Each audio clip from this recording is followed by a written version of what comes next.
Good morning, class. Today we will discuss the next paragraph of the chapter Temple, Towns, and Pilgrimage.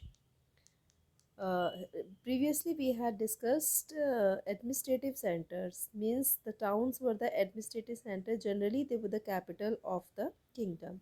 So, here, temple towns, what role they used to play in the flourishment of the towns, or what kind of material or craft were popular of those towns, we will discuss in this paragraph. So, let's begin. Thanjavur we were discussing. Thanjavur is also an example of temple town. Temple town मतलब वो थे, जैसे हम अगर example लें, हरिद्वार है, काशी है, ठीक है, फिर आपका ये जम्मू कश्मीर के लिए वैष्णो देवी है, कोई भी आप जहाँ पर टेम्पल फेमस टेम्पल है और वो वहाँ पर उनके सिटीज़ जो हैं दे और earlier they were very popular like specially because firstly the people start settling down on the bank of river. Simultaneously some influence of mythologically used to occur, so that's why they became more popular. So temple towns represent a very important pattern of urbanization.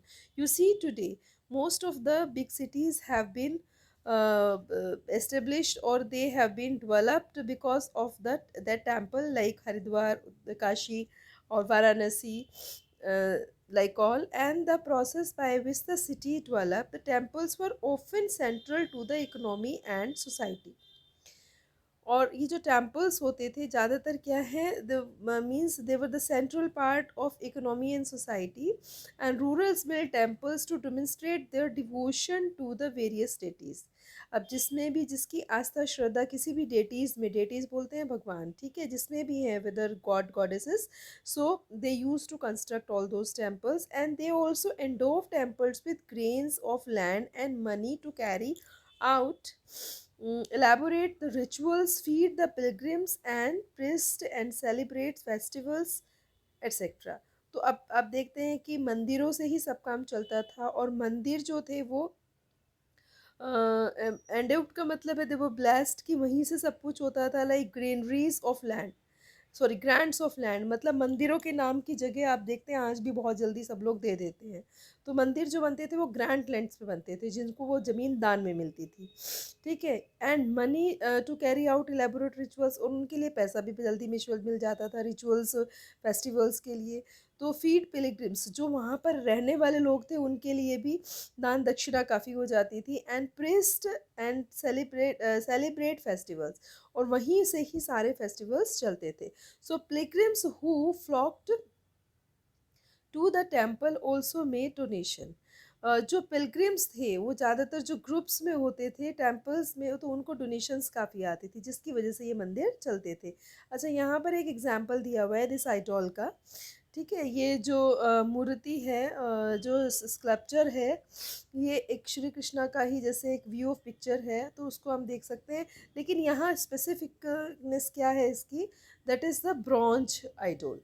तो bronze कैसे बनती थी, bronze के लिए specific एक technique है which is given in that, कि पहले उसको क्या किया जाता है, इमेज को वैक्स का बनाया जाता है, फिर उसमें क्या करते हैं, उसको मिट्टी से कवर करते हैं, देन नेक्स्ट उसको गर्म किया जाता है, फिर एक टाइनी होल होता है, उसमें क्या करते हैं, उस जो क्ले कवर होता है उसमें मोल्टन वैक्स को ड्रेन आउट कर दिया जाता है, और फिर उसमें मोल्टन मेटल जो है आपका कॉपर और टिन का है वो उसमें भर दिया जाता है, ठीक है. फिर उसको बाद में सुखाकर पकाया जाता है, कुछ ये मेटल कूल्ड किया जाता है, सॉरी सॉलिडिफाइड हो जाता है, उसके बाद ये इस तरीके का आइडोल बन जाता है, ठीक है.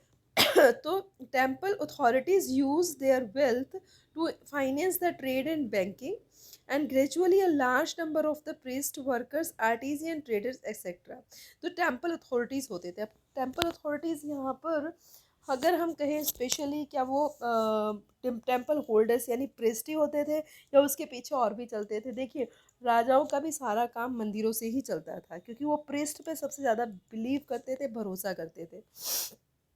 ठीक है। तो wealth to finance and banking, उसको जितना भी वहाँ पर पैसा जो आता था या रिचुअल्स के जो मतलब ऑफरिंग्स जो आती थी, वो सब उस एक अथॉरिटी थी जो उसको टैकल करती थी। And gradually a large number of priest इसमें जुड़े होते थे। वर्कर्स, वर्कर कौन होंगे, क्योंकि मंदिरों का काम कभी रुकता नहीं था। ठीक है, continuously they were constructed.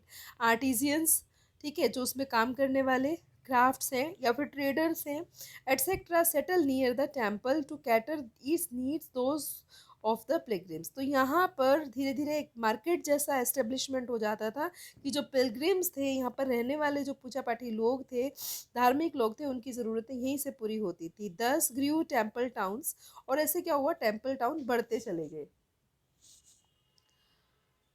Towns emerged around the temple, such as those the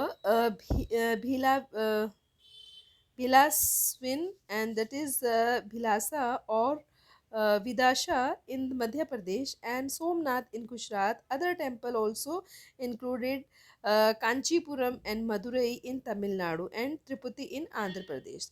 The pilgrimage centers also slowly developed into the towns, ship like Vrindavan, Uttar Pradesh, and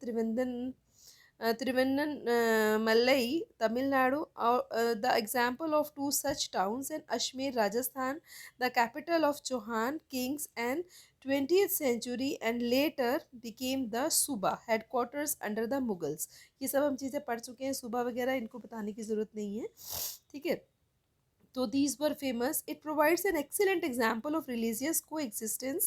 Khwaja Muizuddin Chishti and the celebrated Sufi saint, we will see in 8th chapter also, and we who settled there in 12th century, attracted devotees from all creeds. All creeds का मतलब होता है जाति धर्म के लोग जो थे सब आने लगे। Near Ajmer, a lake Pushkar which has attracted the pilgrims from ancient time. तो इस तरीके के बहुत सारे हमको पिवोटल और सेंट्रल पॉइंट मिल जाएंगे where temple had been established. So in this video till here we will discuss. In the next video we'll discuss a network of small towns. Okay, I leave here. Thank you. Have a nice day.